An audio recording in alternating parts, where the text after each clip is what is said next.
Labas vakaras, gerbėmiai mano video blogo žiūrovai, čia ir vėl aš Juiva ir šiandien aš su jumis sveikinuosi iš gimtosios ir dėja šaltosios Lietuvos. O tu esi matęs vasaros laikų su žeminė, kurtis tuovana. Ir būtent šiandien aš jums noriu papasakoti apie šį gimtąjį kraštą ir jo kultūrą. Taigi noriu pradėti nuo to, kad manau kiekvienam iš jūsų, kam yra tekę bendrauti su užsieniečiais, dažnai tenka atsakyti klausimą, o kokia kita Lietuva? Ir manau, kiekvienas iš mūsų atsakom, kad Lietuva yra beprotiškai gražus kraštas, labai žalias kraštas, daug miškų, ežerų, turim jūrą. Žinoma, pasakojame ir apie tai, kad esame dainių kraštas, turim dainų šventę, labai gražus mūsų tautiniai kostiumai. Tačiau, man atrodo, yra ir ta kultūros pusė, apie kurią kiekvienas iš mūsų nutyli, kai yra paklausiamas, kokia kita Lietuva.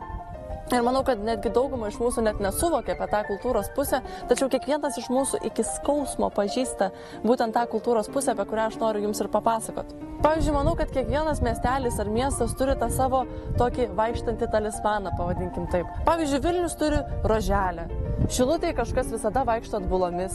Šiauliai, tikiu, turi irgi kažkokį tai asmenį. Kretinga taip pat kažką, manau, turi. Ir manau, dabar kiekvienas iš jūsų jau galvoje esat nusipiešę būtent to miestelio talismano paveikslą. Dar vienas kultūrinis objektas, kurį turbūt turi kiekvienas miestas ir miestelis, tai yra jaunimo būriavimosi vieta.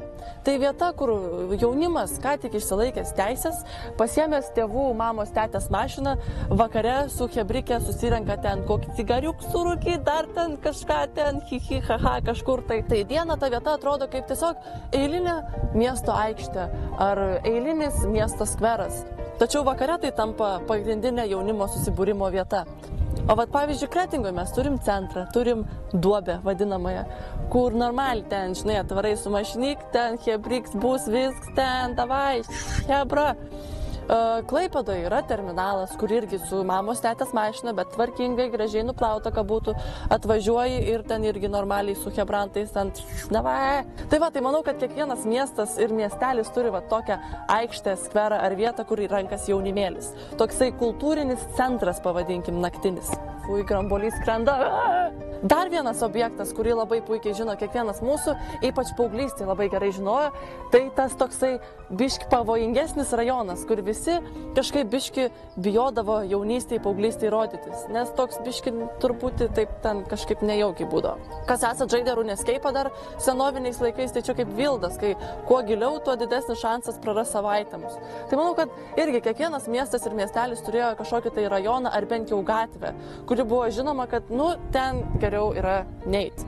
Manau, kiekvienas miestelis taip pat turi savo kažkokį tai restoraną ar kavinę, kur praktiškai niekas neina ir ten svečių tikrai nesivesi, nes kažkaip nei 5, nei 9 tokią vietą vestis, bet ta vieta yra pagarsėjusi savo kažkokiu tai va tokiu va pagrindinių specifinių patiekalų, ten pavyzdžiui čiburiekais kokiais nors, arba cepelinais, arba ten dar kom nors tai. Ir tu ir pats niekada neini tą vietą valgyti, nes kažkaip, nežinau, kažkaip tiesiog neini tą vietą valgyti, bet kažkaip visada yra gera ant širdies žinot, kad ta vieta vis dar yra atidaryta ir jinai vis dar veikia. Ką aš šio video blogu noriu pasakyti, kad man atrodo Lietuva tuom ir yra graži, nes ji turi tą tokią fasadinę kultūros pusę ir turi tą tokią kultūrą, kurios mes niekam nepasakojam, kultūrą, kurios greičiausiai mes niekam ir neparodom, bet kiekvienas tą kultūrinę dalį su savimi kartu nešiojamės ir toj kultūrai kiekvienas mūsų, man atrodo, esame ir užaugę. Manau, kad visus mus tai ir sieja, kad nors ir esam kilę iš skirtingų miestų ar miestelių, bet visi miestai ir miesteliai pasižymi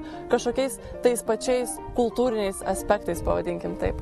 Ir aš irgi esu vienas iš tų žmonių, kur giriasi Lietuvos gamta, giriasi ten dainom ir krepšiniu ir panašiai. Bet man iš tikrųjų gražiausia yra ta Lietuva, į kurią sugrįžti kiekvieną kartą, sugrįžtant į savo miestą ir susitinkant savo miesto talismaną ir vakare su draugais susitinkant toj ten centriniai jaunimo vietoj. Tai saugokit ir tausokit savo gimtąjį kraštą, mylėkit Lietuvą, labai patriotiškai čia viskas, kaip tik čia prieš Liepos 6, labai gražu, labai smagu. Tai va, tai ačiū, kad žiūrėjote šį video blogą, tikiuosi jums patiko, o gal ir ne. O komentaruose man labai įdomu yra sužinoti, pavyzdžiui, jūsų mieste, kur renkasi jaunimas, kur jūs turite tą tokią firminę susirinkimo vietą, kur jaunimėlis su mamos tetės mašina atvažiuoja vakare paprikolinti, muzikikės paklausyti. Tai tiek šiam kartui. Ačiū, kad žiūrėjote šį video blogą ir iki kitų susitikimų. Iki.